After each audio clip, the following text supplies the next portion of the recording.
Às vezes passa muito na minha e na tua vida. Mas eu oro, pastor, e não tem resposta. Talvez está faltando um pouco mais de intimidade. Talvez está faltando um pouco mais de profundidade. Porque nós perdemos muito tempo com as coisas do mundo e esquecemos de orar um pouquinho mais. Em Salmos, capítulo 30, versículo 5, diz assim: o choro pode durar uma noite, mas a alegria vem pela manhã. E em seguida, você vai ficar com o pastor Carlos Alberto. Eu quero falar sobre vida de oração. Vida de oração. Pastor, mas esse texto aqui, amados, preste bem atenção. Depois do versículo, você vai ler em casa, no capítulo 9, a Bíblia diz que quando Daniel, ele estava mais ou menos com 80 anos.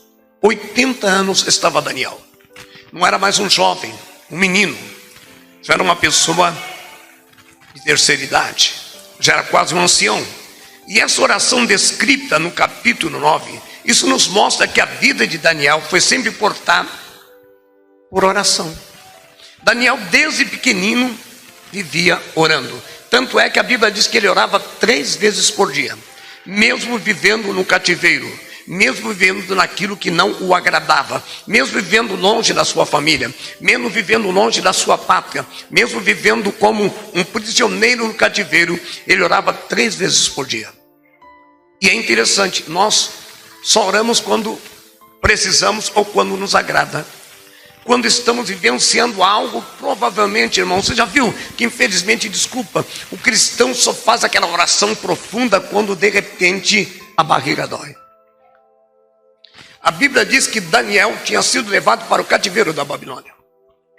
E lá ele orava voltado para as bandas de Jerusalém. Ele orava para onde achava que estava Jerusalém.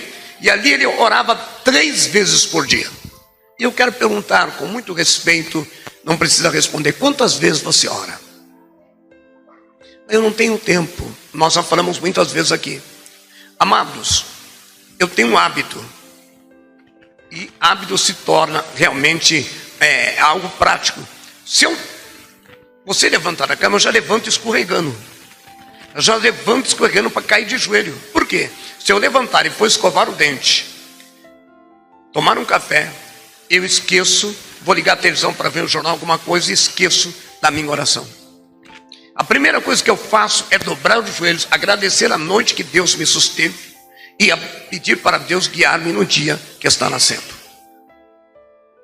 E eu oro também com a minha esposa quase 1 hora também, quase todos os dias. Eu louvo um hino, oramos pela igreja, oramos pelas pessoas doentes, oramos pelo país e depois lemos uma palavra.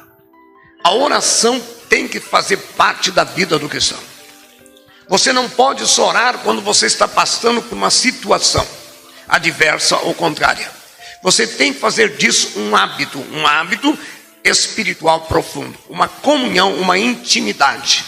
Escuta, Daniel estava longe da família, longe da sua pátria, longe da sua cultura, mas ele orava 3 vezes por dia.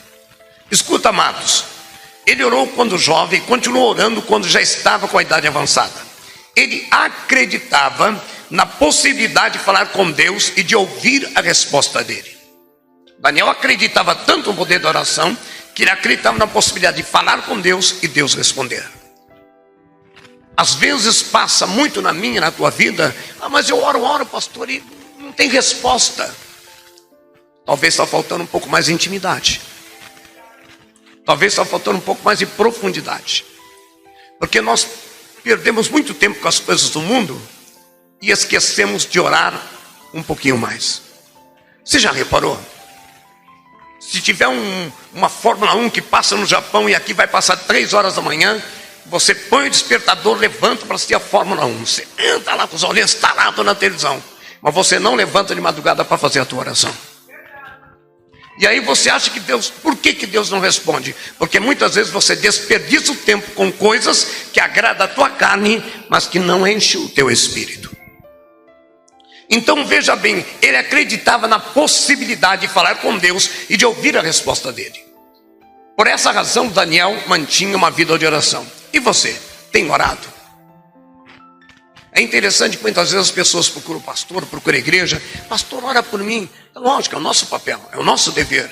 Mas às vezes a pessoa pensa que a eficácia da oração, ela pode até funcionar porque Deus é misericordioso. Eu, pastora fulana, missionária, a pastora Marina, seja quem for. Mas não adianta, meu irmão.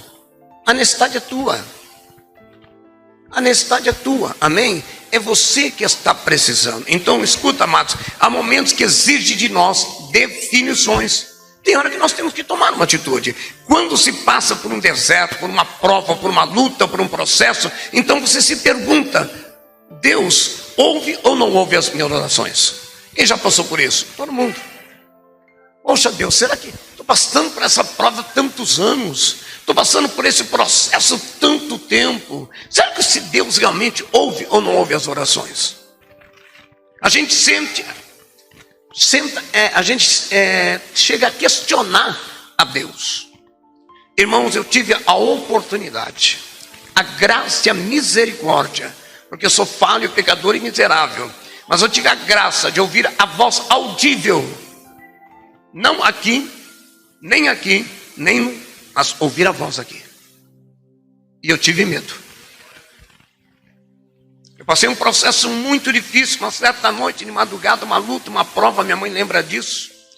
E levaram meu filho, uma coisa terrível, de madrugada. Eu orei, fiquei desesperado. Será meia-noite e pouco, uma tristeza, todo mundo chorando, aquela coisa terrível. E eu dobrei meu joelho e falei: Deus, o Senhor existe. Eu orei tanto para que isso não acontecesse. E agora o Senhor está permitindo isso? Isso era meia-noite, alguma coisa assim. E lá de joelhos dobrados, uma voz disse assim: ainda hoje tu verás a minha glória. Eu me assustei porque eu já orava, mas eu nunca tinha ouvido falar aqui. Eu escutei aquela voz, labaço e defácia. E eu levantei, eu falei: nossa, meu Deus, eu estou tão turbado, acho que eu estou ouvindo coisa. Não. No outro dia, Aramandarábia, Deus fez um reboliço na situação. Trouxe meu filho de volta. Aleluia. E quando nós estamos todo mundo se alegrando ali, eu fui lá para o quarto para agradecer a Deus por aquele reboliço, porque aquilo ali seria impossível naquele momento. Deus fez um reboliço de uma noite para outra. O choro pode durar uma noite, mas a alegria vem pelo amanhecer. Eu sou parte e testemunha disso. Quando eu fui dobrar os joelhos, lá naquele quarto onde nós tínhamos duas beliches, dormíamos eu e minhas irmãs, aquela voz disse assim: não te disse que tu veria a minha glória? Eu ouvi. E não vou brincar com Deus, porque eu vou ter que dar testemunho diante da face dele. Mas eu mantinha uma vida de oração. Então, meu amado, às vezes você se pergunta: Deus ouve ou não ouve as minhas orações? Vale a pena orar? Esperar a resposta? Saiba que muitos oram e nada acontece. Por quê? Porque as orações só são ouvidas quando elas não seguem as regras do mundo e a regra dos homens. Tem que ser do meu jeito, tem que ser do jeito que eu quero. A tua oração não vai ser. O próprio Jesus: Pai nosso que estais no céu, santificado seja o teu nome, seja feita a tua vontade.